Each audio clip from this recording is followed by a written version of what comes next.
ఓం శ్రీ మహాగణాధిపతయే నమః. శ్రీ గురుభ్యో నమః. శ్రీరామచంద్ర పరబ్రహ్మణే నమః. కార్తీక మాసంలో 6వ రోజులోకి ప్రవేశించాం.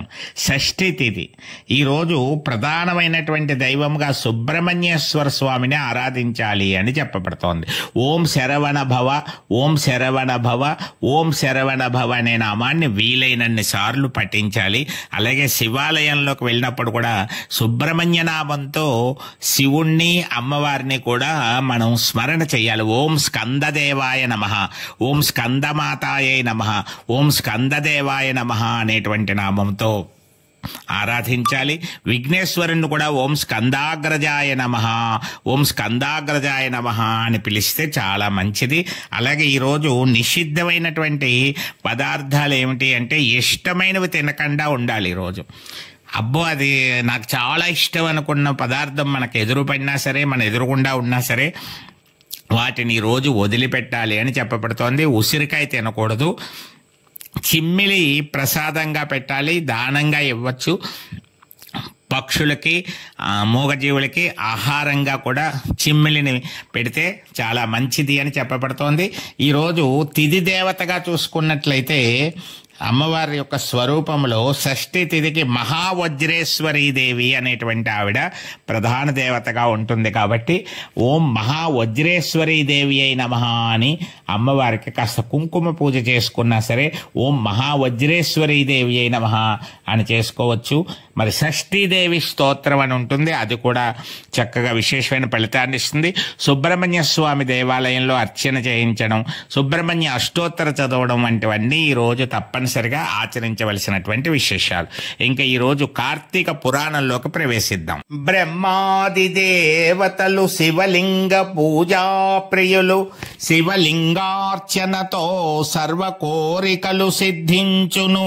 యుగ యుగాల బాంధవుడు పరమశివుడు దయాస్వరూప గురుదేవా శ్రీ దక్షిణామూర్తి. జనక మహారాజు యొక్క కోరికపై వశిష్ఠ మహర్షి కార్తీక పురాణాన్ని వినిపిస్తున్నాడు. ఓ జనక మహారాజా, కార్తీక మాసము 1 రోజులు కూడా పరమేశ్వరునికి, శ్రీ మహావిష్ణువుకి పంచామృత స్నానం చేయించి కస్తూరి కలిపిన మంచి గంధము నీటితో అభిషేకము చేసి పూజ చేసినటువంటి వారికి అశ్వమేధ యాగము చేసినంత పుణ్యఫలం దక్కుతుంది. అలాగే కార్తీక మాసములో 1 రోజులు దీపారాధన చేయని వారికి కైవల్యం ప్రాప్తిస్తుంది. దీపదానం అనేటువంటిది విశేషమైన ఫలితాన్ని ఇస్తుంది. గోధుమ పిండితో కానీ వరి పిండితో కానీ ప్రమిది వలె చేసి ఒత్తులు వేసి ఆవు నెయ్యి వేసి దీపం వెలిగించి ఆ ప్రమిదను బ్రాహ్మణునికి దానం ఇచ్చి శక్తి కొలది దక్షిణ తాంబూలములిచ్చి ఆనందపరచాలట. అలా ఒక బ్రాహ్మణుడిని ఎంచుకుని ఒక 15 రోజులు 20 రోజులు నెలంతానో అలా చేసుకుంటూ వచ్చి ఆఖరు రోజున వెండి దీపదానము చేస్తే ఇంకా చాలా విశేషమైన ఫలితం చెప్పారు. ఎవరికైతే రోజు చేస్తున్నామో ఆయనకే ఆఖరిని వెండి దానం ఇవ్వాలి. ఒకవేళ వెండి దానము వెండి దీపదానం చేయలేకపోతున్నామంటే తర్వాత పత్ర రాగి దీపదానమైనా చేసుకోవాలి, లేదా ఇత్తడి. ఈ మూడిటిల్లో ఏదో ఒకటి. వెండి దీపదానము పురాణంలో ప్రధానముగా చెప్పబడిందన్నమాట. ఇలా చేస్తే సకల ఐశ్వర్యములు కలుగుటయే కాక మోక్షప్రాప్తి కలుగుతుంది అని చెప్పబడుతోంది. ఇంకా దీనికి సంబంధించినటువంటి దీపదానం ఎంత గొప్పదో చెప్తున్నారు. అలాగే దీపారాధన విశేషాన్ని కూడా ఈ అధ్యాయంలో చెప్పబడుతూ ఉంటుంది. కార్తీక మాసంలో ఏం చేయాలంటే దీపాలన్నీ కూడా ఇప్పుడు ఒక్కచోటే కాకుండా అప్పుడప్పుడు దీపం పెట్టడానికి వెళ్ళిన వాళ్ళు, రోజు వెళ్ళేవాళ్ళు చోటు మారుస్తూ ఉండాలి. శివాలయంలో ఒక్కొక్కసారి ఒక్కొక్క ప్లేస్లో పెడుతూ ఉండాలి. ఉదాహరణకి అక్కడ మారేడు చెట్టు ఉందనుకోండి, ఒకసారి మారేడు చెట్టు దగ్గర, ఒకసారి నవగ్రహ మండపం దగ్గర, ఒకసారి అక్కడ ఉండేటువంటి నంది మండపం దగ్గర, ధ్వజస్తంభం దగ్గర, చిన్న చిన్న విగ్రహాలు ఉంటాయి శివాలయంలో చుట్టూరా, అలాంటి వాటి చోట కూడా ఒక్కొక్కటి పెడుతూ ఉండాలి. దక్షిణామూర్తి కనుక ఉన్నట్లయితే దక్షిణామూర్తి దగ్గర దీపం పెడితే విశేషమైన ఫలితం వస్తుంది. అలాగే వినాయకుడి దగ్గర, అలా ఒక్కొక్కసారి తులసి కోట దగ్గర, చోటు మారుస్తూ శివాలయం అంతా ప్రతి చోట ఈ నెల రోజుల్లో దీపాలు వెలిగించినటువంటి ఫలితాన్ని పొందవచ్చు అని గమనించాలి. అలాగే చెట్టు కింద మారేడు చెట్టు, రావి చెట్టు, జమ్మి చెట్టు, తులసి చెట్టు, ఔదంబరం అంటే మేడి చెట్టు, ఇటువంటి పవిత్రమైన కొబ్బరి చెట్టు, ఇటువంటి పవిత్రమైన వృక్షాల దగ్గర మామిడి చెట్టు కూడా ఉంది. అందులో ఇలాంటి పవిత్రమైన వృక్షాల దగ్గర ఆవు పేడతో అలికి ముగ్గు వేసి అక్కడ కనుక దీపారాధన చేసినట్లయితే చాలా మంచి ఫలితం లభిస్తుంది అని చెప్పబడుతోంది. పూర్వకాలంలో ద్రవిడ దేశంలో ఒక స్త్రీ, ఒక ఆవిడ ఉంది. పెండ్లైన కొంతకాలానికే భర్త చనిపోయాడు. సంతానము లేదు, ఎవరితోటి కలవలేదు, బంధుజనము లేరు.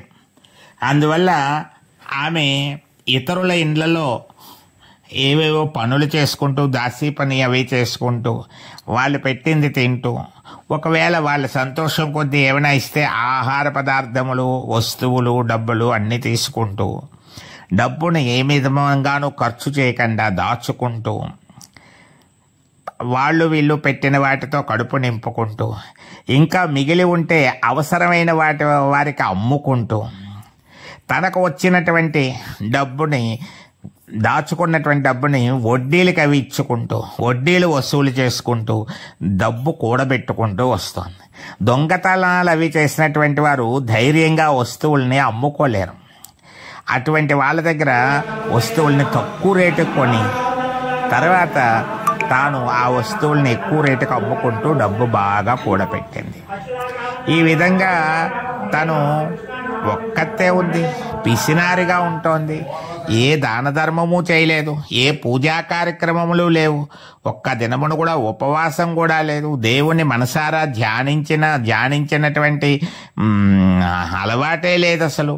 వ్రతములు చేసేవారిని, తీర్థయాత్రలకు వెళ్ళేవారిని చూసి అవహేళన చేసి, ఒక భిక్షగానికి పిడికెడు బియ్యం కూడా పెట్టకుండా, మూగజీవులకు ఆహారం పెట్టకుండా చాలా పిసినారిగా ఉంటూ జీవితం గడుపుతోంది. రోజులు అలా గడుస్తున్నాయి. డబ్బు బాగా కూడబెట్టుకుంటూ ఉంది. ఒకరోజు ఒక యోగీశ్వరుడు ఒక ఆయన శ్రీరంగ క్షేత్ర దర్శనానికి వెళ్తూ ఆ గ్రామానికి రావడం జరిగింది. అక్కడ ఒక సత్రంలో ఆయన మజిలీ చేసినప్పుడు ఆ ఊరి వాళ్ళకు విశేషాలన్నీ అడిగారు. అప్పుడు కొంతమంది ఆ ఊరిలో ఉన్నటువంటి స్త్రీ గురించి చెప్పారు, పిసినారి స్త్రీ సంగతి. ఒక్క ఆవిడే అండి, ఎవ్వరూ లేరు, డబ్బు కూడబెట్టింది, ఎవరికి సాయం చేయదు, దాన ధర్మాలు చేయదు అనేటువంటి విషయం వచ్చినప్పుడు ఆయన సరే అని చెప్పేసి ఆవిడ ఇంటికి వెళ్ళాడు. స్వయంగా ఆయన వెళ్ళి ఆమెకు చెప్పాడు, అమ్మా, శరీరములు శాశ్వతం కావు, నీటి బుడగల వంటివి, ఏ క్షణములో మృత్యువు మనల్ని తీసుకొని పోతుందో ఎవ్వరూ చెప్పలేరు. కాబట్టి శరీరం ఉండగానే దాన్ని మంచి పనికి వినియోగించుకోవాలి. దీన్ని జన్మ సార్థకత అంటారు. తల్లి, నువ్వు బాగా ఆలోచించుకో. నీవు తనువును శాశ్వతమని నమ్ముకుంటున్నావు.